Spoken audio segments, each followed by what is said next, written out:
YouTube, welcome back to the Morbid Files, and tonight I have another special guest. I have with me the one, the only, Joe from Joe's House of Horror. Joe, what's up, man?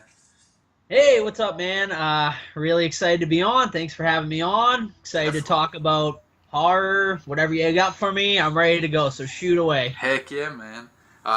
We've talked a while about getting you on the show, and it's just with our schedules and stuff. Yeah. So we finally got you on, man. We finally made it happen. Yeah, so, definitely. Happy to be on.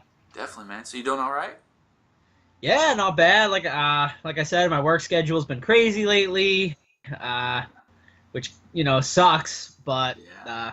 I don't know how can we like swear and stuff on this show and stuff man. like that. Yeah, all right. Do it. Yeah, it's been really hectic, honestly. I'm an electrician by trade. That's what I do during the day when I'm not collecting horror and doing all my horror stuff. That's like my real life stuff. But yeah, I mean, it's a job, and I'm working nights right now, so it's been tough. Right. It's not very good for life situations, I guess you could say, because you basically don't have a life, and it's tough to make plans with everybody, and so it's kind of tough right now. But it is what it is. Cool. Now you're not married or with kids or anything, right? No, cool. No, I'm not married right now. Nope. Smart man. Yeah. No, I'm just kidding. Oh man, man, it's good to have you, and I'm glad you took the time out to be on the show. So definitely glad to have you. Totally. If you don't mind, tell us a little bit about who you are and kind of where you come from, and a little bit of a background on you. Sure.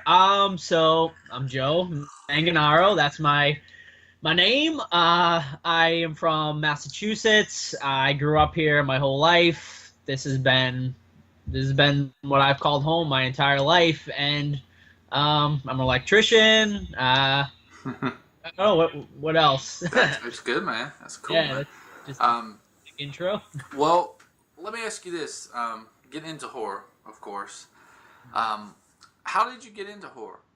Like at what age, and what kind of, I guess, turned you on about it? Sure. So I started really, really young. I think I saw my first horror movie when I was around 7 or 8 years old, and I saw Child's Play. Oh, heck yeah. And that was the first horror movie. I'm 30. That's how old I am. So Child's Play came out in like 89 maybe or something like that. So yeah. I mean, yeah, so it was like the first movie I ever saw, and it just like scared the shit out of me, obviously. But like there was something about it that just like I absolutely like loved. And my parents were very I guess like open. They weren't like really strict, or I didn't have like a strict upbringing or anything like that. They were very like open. And my mom's also a big horror fan, so she's definitely the reason like why I got into horror. Mm-hmm. We used to watch horror movies together, and we would go to the video store, and you'd go to that VHS section video store. I mean, that's what everyone talks about now, and it's so true. Like so much nostalgia for that. But my video store had a massive horror section, and I'd go there and I'd look at all the awesome covers and stuff, and I would just I was so young, I would just pick based on the covers, so like I gravitated towards like Puppet Master was one of the other like first ones I saw at a young age. And obviously Child's Play with, the Chucky doll, the Chucky doll and stuff. So I was like grabbing like creature features and like all stuff with like the really cool covers and stuff like that. But yeah, I would say, like what really got me into horror was definitely my mother. I mean, she was a big horror fan, still is. I mean, I still go to horror movies with her to this day, we just went and saw It Comes at Night, like last week together. So nice. Yeah, we have like a nice relationship with that, with the horror and stuff like that. Mm-hmm. Yeah, that's one thing I kind of miss with like the video stores, is that art. You go in and you see the movies, and you may have never even heard of the horror film or whatever, but just the cover of it. It made you want to get it and take it out. Yeah, definitely. And it's sad now because, kids now, they'll never know that feeling. Cause, there's like video stores basically don't exist anymore, sadly. And now it's just all, digital, which, I mean, isn't like, I guess like a terrible thing. I mean, it's way more convenient and stuff like that. But I mean, I miss the days of like riding my bike to the video store and picking out like a good cheesy horror movie and stuff like that. And yeah, it's a bummer, but I mean, it's just the nature of the beast, and it is what it is. I mean, that's just the way our culture is gone, but it is sad. Yeah, yeah. I saw somebody posted a picture on Facebook of a shirt that had Blockbuster on it, and they said, Blockbuster is finally history now. They've got a shirt, a vintage shirt out. So Yeah. um, but yeah, man. But going back to with your mother and watching horror films with you, I think that's very cool because today there is some parents that are real strict on letting their kids watch horror films, and I have 2 kids, and I let them watch horror films with me, and they love it, and but I think it is kind of cool that when parents like yours and mine and stuff that allow us to do that because man, you're missing out. Yeah. I mean, they're missing out.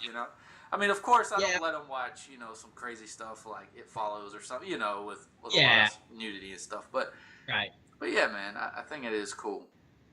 So, Yeah, and there's plenty of like children friendly horror movies too, like Yeah. good like starters into horror. Like I remember another like I mean not really horror, but it was still pretty creepy. Was one that I remember is The Witches. I don't know if you ever saw that one, but that is it's a Roald Dahl I think wrote the book and they turned it into a movie. Mhm. I mean it's basically a kids movie, but there's some really creepy shit in that movie. Right. The makeup in that movie is fantastic. If you haven't seen it, I highly recommend checking it Yeah, I out. have to check it out. And watch it with your kids because like Definitely. it's it's like a fun little movie and it has like a lot of really like creepy shit in it that like it creeps the fuck out of me when I was a kid. Nice. So and that's like a good like intro to horror. And then of course you get like Hocus Pocus and stuff like that. So you got like those fun ones. But then like obviously like parents today.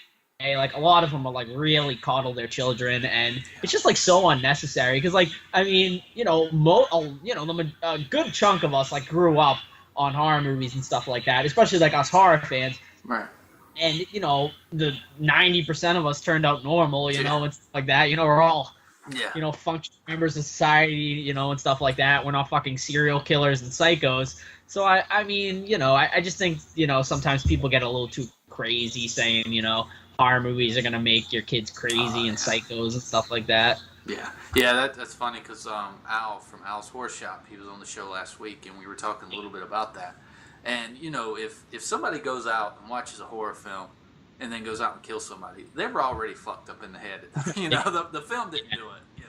Yeah. But I think a lot of people use the horror films as a scapegoat. Well, this is why he did it. Mm-hmm. So yeah, definitely agree. Well, speaking of how getting on the horror films, I've told the story before, but my first was Night of the Living Dead. My aunt had the VHS copy.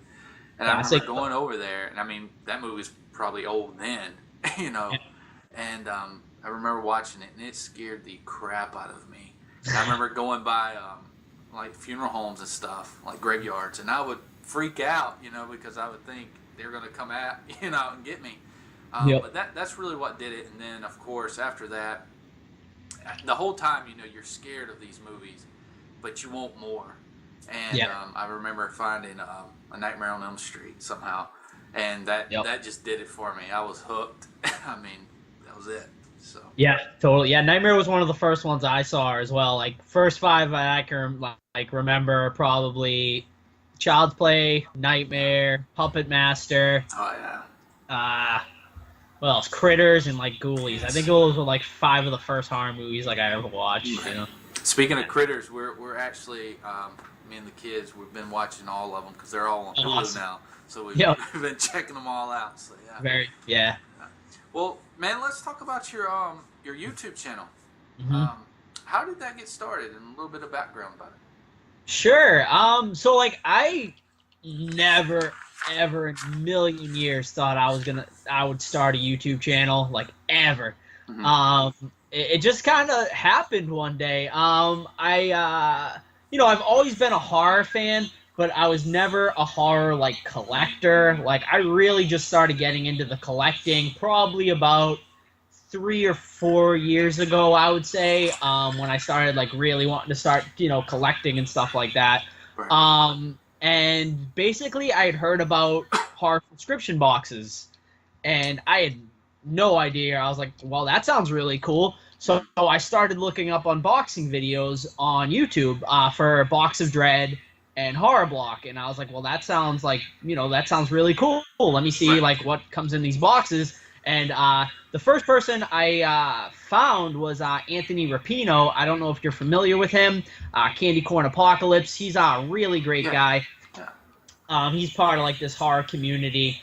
I was watching him, and I was watching his unboxings and stuff, and I like binge watched like a ton of his videos, and then through him I saw suggested videos, and I found Johnny Tellez. He was like the second YouTuber I found, and I was watching his like horror unboxing videos and stuff like that, and I just like watched their videos, and I was like, I can do that. Like, I can do like make an unboxing video, like of showing off like these like subscription boxes and stuff like that. So then I was like, maybe I'll just. So I got like my first subscription box, and it was a box of Dread, and I was gonna unbox it, and then I kind of got like cold feet, and I was like, I don't really know if this is gonna be something I want to do. So I just kind of like opened the box the first month, and opened it and shit, and then the next month it came, and I was like, fuck it, I'm just gonna make an unboxing video. So I went out to my man cave, and I sat down, put on the camera. I was awkward as shit. If you go back to that first video, you'll see, how shy. I mean, because I was, growing up, I was always kind of, a shy person. I wasn't really super outgoing, which is why I say I never thought in a million years I would start a YouTube channel, because I've always been kind of, shy and really kind of kept to myself, I guess you could say. It's not like I was antisocial. I was just kind of a shy person. Right. So I sat down, I made my first unboxing video and uploaded it, and some people started commenting on it and stuff, and I was like, well, that's pretty cool. And and through that I started meeting fellow horror fans and stuff like that, and it kind of just took off from there. I just started making more videos. I started doing movie reviews, and and then I started making like legitimate friends through YouTube, which I never thought in a million years I would make friends through YouTube. Never thought that I never thought it would get as big as it's got. I mean, not like it's gotten like really big or anything, but I never thought I'd have over like 1,000 subscribers or anything, which I'm at now, and I'm so thankful for people. It just shocks me that people actually want to like watch my videos, and but it's been awesome, and I've made legitimate friendships, and I've actually met people from YouTube, which I never thought I would do, and it's been really awesome, and everyone has been just so great to me in this horror community, and it's just been awesome, and just making legitimate friendships and whatnot, and yeah, it's been amazing, and I would and I'm so glad that I made the YouTube channel and have met some amazing people and great friendships. Right. Nice, man. Yeah, I think the first time I ever came across your videos, I was actually watching Al's Horror Shop, and you was in the recommendations or whatever, and I clicked on one of yours, and then, gosh, I don't know how many freaking videos of yours I watched that night on my phone. And then I was like, man, this guy's pretty, he seemed pretty cool. I said, I definitely need to get him on the show. And, Thanks. And I contact you, man. I mean, you're down to earth, cool. And I think that's important that a lot of people know, because when you think of horror films and stuff, I think of a lot of people that maybe are not horror fans. Sure. Well, all the they think all the horror fans are these dicks and, just assholes and stuff. But that's really not it, man. And you said it best. It's kind of like a family within the YouTube community and stuff. So yeah, definitely. And I gotta say, like, that's like such a bad stigma, because horror fans are some of the nicest people you'll ever meet. I mean, I've been to like tons and tons of cons, and everyone is just so nice, even at the cons and stuff like that. I mean, the celebrities are so the majority. I mean, I've had a couple of bad experiences with celebrities. I mean, who hasn't? Right. But the majority of celebrities are so welcoming to the fans, and most of them are really down to earth as well, and just like I've never had really a bad experience at any cons. Never really seen like any fights, it's just like such like a welcoming, friendly community, and and horror fans, a lot of them are just like really like just like teddy bears and softies. I mean, we watch these like crazy fucking movies and stuff like that. We're all just everyone it's just like a really like everyone just kind of feels like like it's just such a sense of togetherness, like Right. with like horror fans and stuff like that. It's kind of like, you know, like a secret club, you know, Yeah. like for like, the hardcore horror fans and stuff like that. So it's great. Definitely. Well, I'm going to ask you a hard question because it's kind of a broad question. Okay. So try to answer, but what is your favorite horror film? Just one. I know there's probably many, but if you could just Sure. pick one, and Yeah, why? I've been asked this question a lot. It's always very, very tough. But if I had to pick just one, I'd have to go with The Shining. Oh It, yeah. yeah. Definitely. It's just such a good like horror movie, and Yeah. it's just, I don't know. There's just something about it, just the atmosphere and the acting and the story. It's all just so good, and it doesn't rely on blood or gore. It just relies on the creepiness of that hotel and the atmosphere and stuff. And it was just like Kubrick just knew how to just build tension and everything. And it's just a movie that I always consider like damn near a perfect horror film to me, and I absolutely love it. And I love a lot of horror movies, but that one is, I would say, would be my number one if I had to pick just one. Right. Nice, man. Yeah, that's my fiance. That's her favorite. So Yeah. she's right with you on that. Nice. Now, you mentioned a little bit about your collecting and everything, and of course you got some things behind you. But Yeah. how did you get into collecting? I know you touched on a little bit, but Sure. So I started going to cons probably about, I never even knew like horror cons existed up until probably, God, well, I guess about 10 years now. Like once I was probably, I think I went to my first con when I was about 20 years old or something like that. I mean, I've always loved the horror genre, like I said, since I was a kid. So once I started finding out they were doing horror cons, I went to my very first con. It was here in Massachusetts, in Worcester. Con that's still going to this day, Rock and Shock, a great horror convention. Nice. Anyone that lives in the Massachusetts, New England area, definitely recommend checking out Rock and Shock, especially if you're a metal fan too. They also have a metal concert at the venue next door. Nice. So it's a really, really cool con.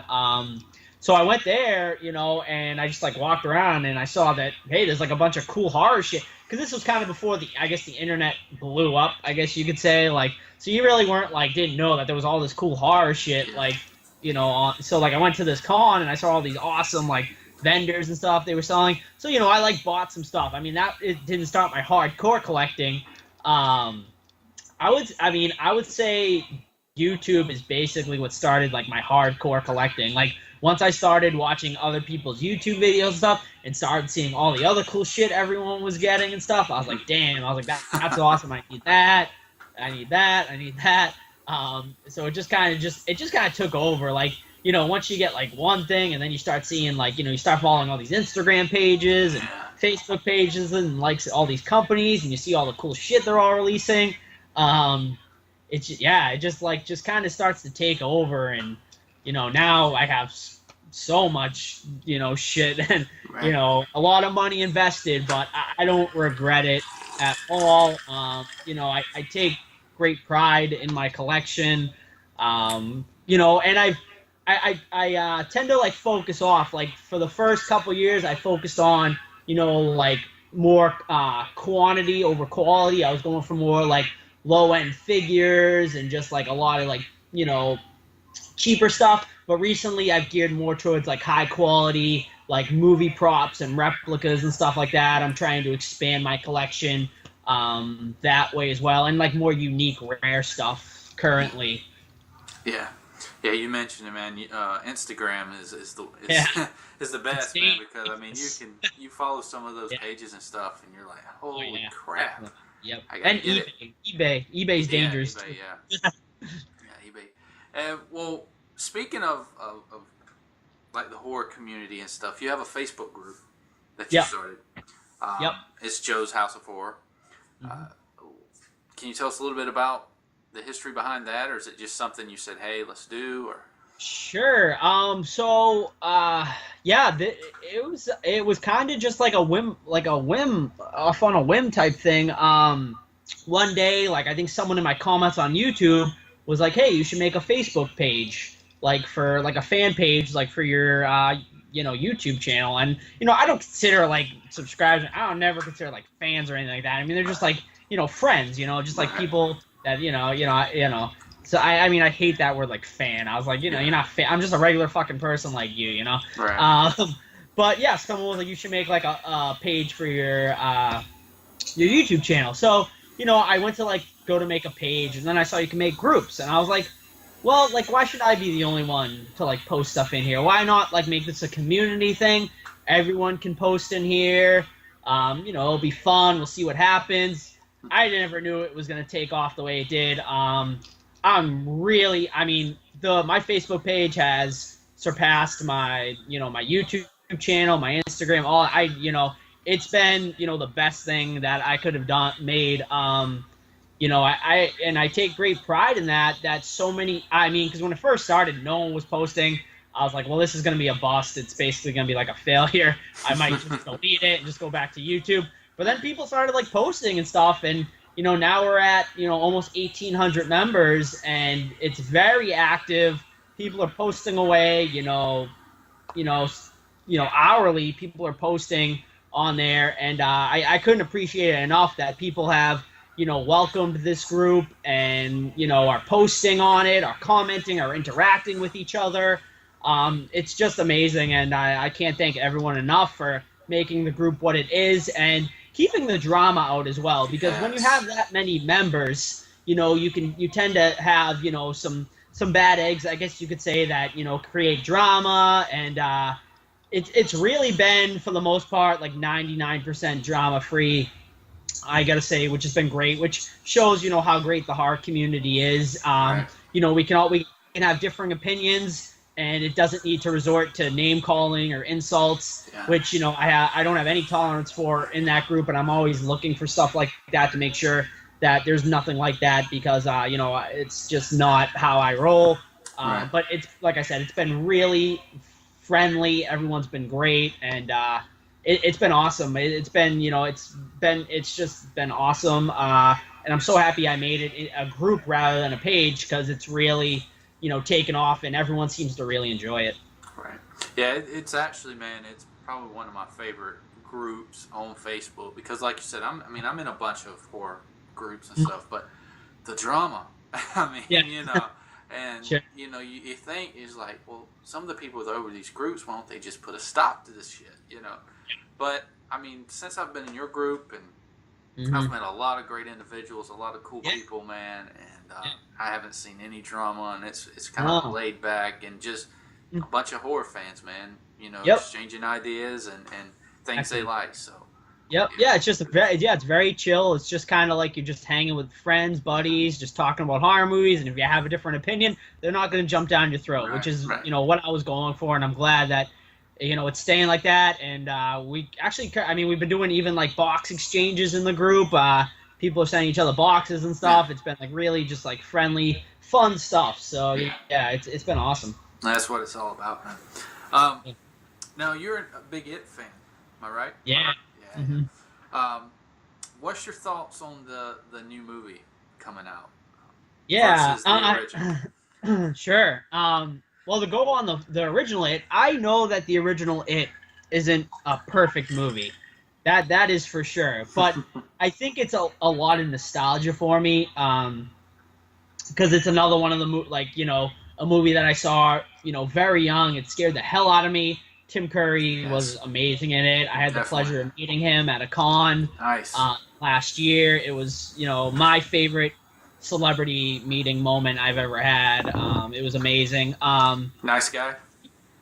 Yeah. I mean, unfortunately, he's in somewhat poor health. He had a stroke recently. Yeah. But he still can talk and stuff, so he's still there. It's just his health, unfortunately, not the best. But it was still an amazing experience nonetheless. But like I said, I'm actually really excited for this remake. Because like I said, the first It movie it's a made-for-TV movie. They can only do so much with that. They can only go so far with the violence, so much with the gore, so much with the budget. Yeah. The first part of the original is amazing.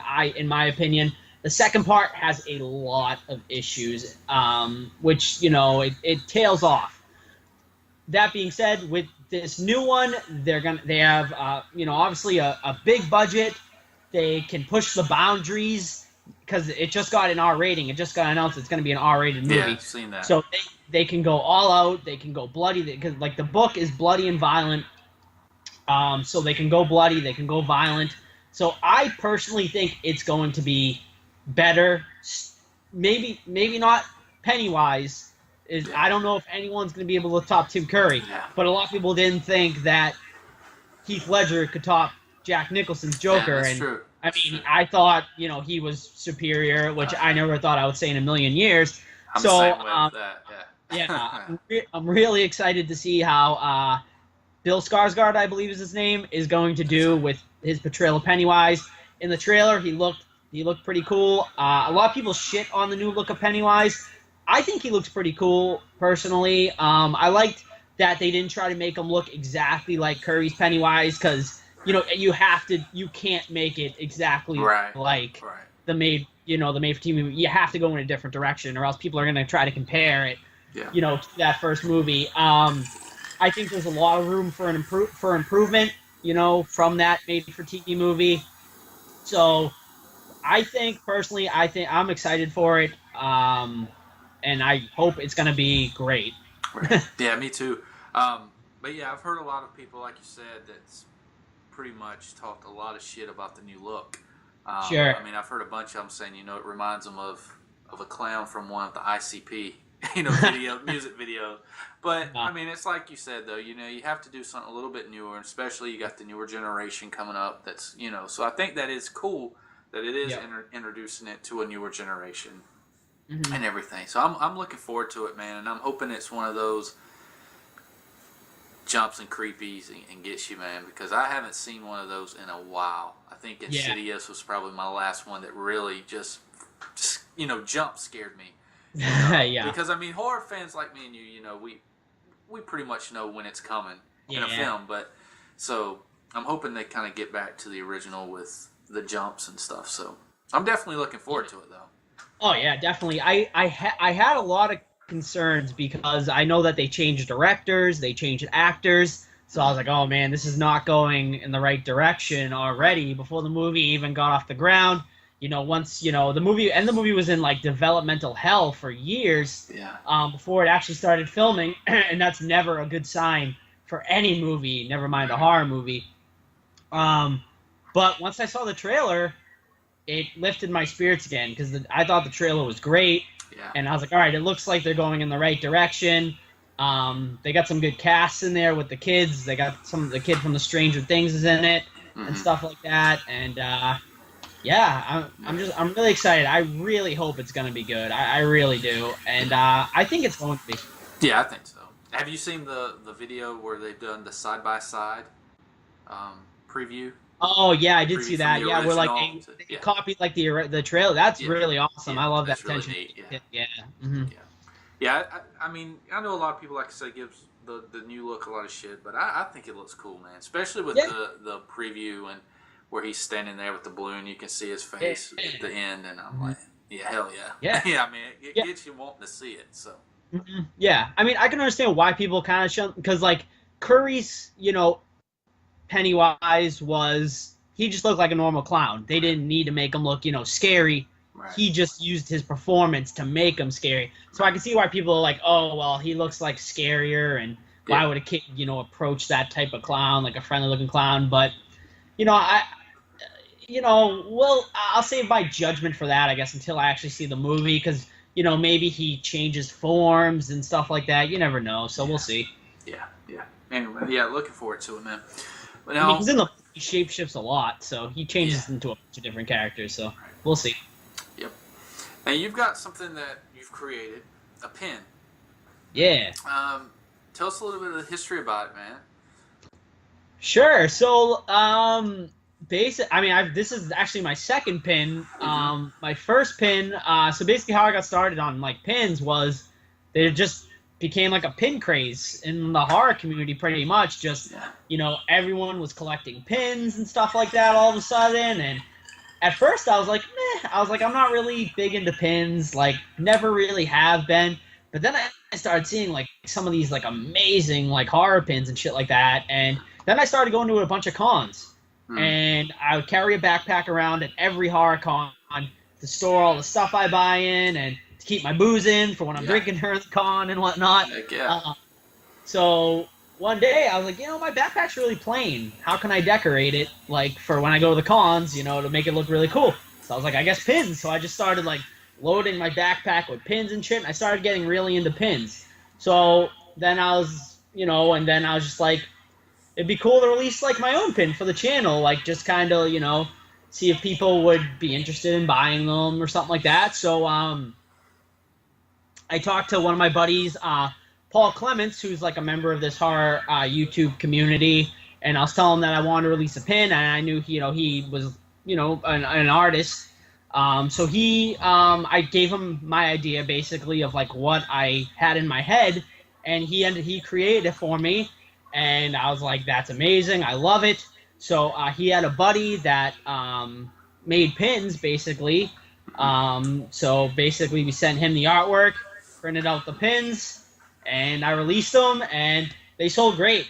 It was I didn't expect to sell that many, and it was very, it went awesome. I wasn't expecting that at all, honestly. I was like, who would want a pin, for my channel or something like that. But yeah, I mean, I really appreciated all the support, and it was awesome. So then, because of the success of that one, I decided to make another one, and this one's doing great too.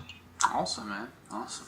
And at the end of the show, of course, we'll definitely leave some links for people to find out where they can purchase one and everything. So, well, I do got one question for you before we let you go, man. I ask all my guests this, being a Nightmare on Elm Street fan. Mm-hmm. What is your favorite Nightmare on Elm Street film, and why?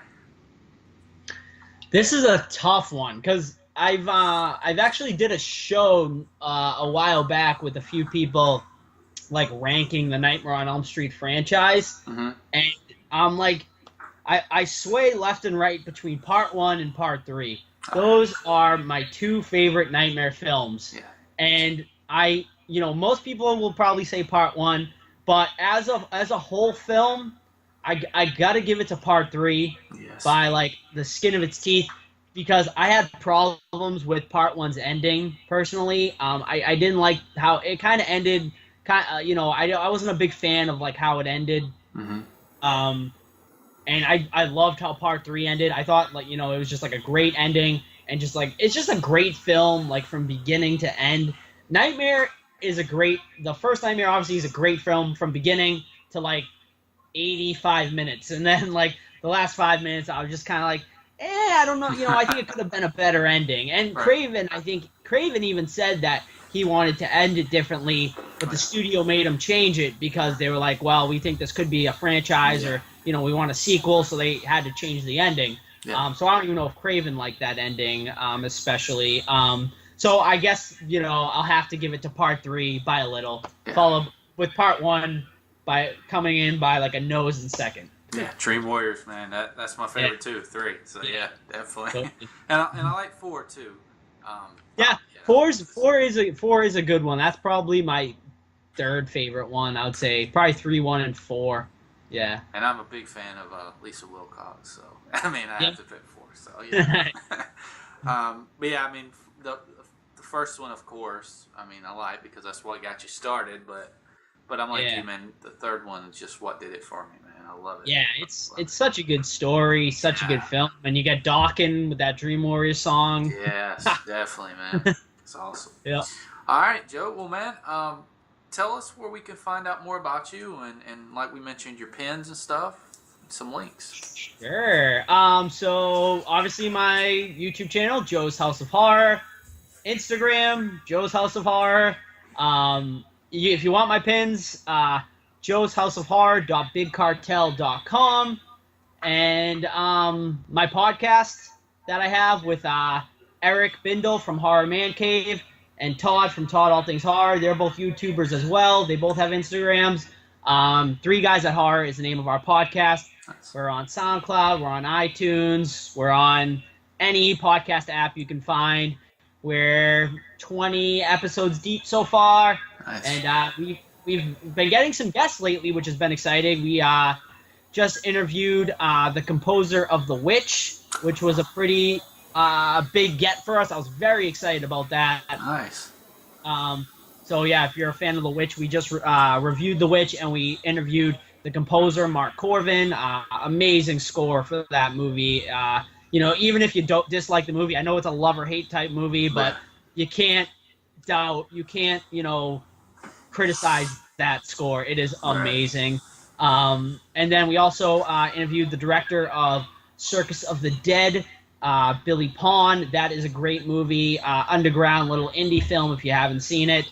Definitely check that out if you guys haven't. And we just interviewed actress Genevieve Rossi, which hasn't been uploaded yet, but that interview should be coming out soon. And we have some more guests planned. So, yeah, definitely check out the podcast. There's a lot of fun stuff coming up on that. Nice, man. Well, I'll definitely leave some links in the descriptions below for everyone to click and take them right there, man. So, awesome. Well, Joe, man, thank you so much for taking the time out and coming on the show. Of course, you're always welcome here, so thank you, man. Yeah, absolutely. Thanks for having me. I really appreciate you having me on, and maybe we'll do it again in the future. We'd love it. Heck yeah. All right, ladies and gentlemen, that's going to wrap it up until next time. If you have not subscribed to the channel, go ahead and hit subscribe and hit thumbs up, or even hit thumbs down if you didn't like it. Up to you. But we appreciate it. Until next time, stay safe.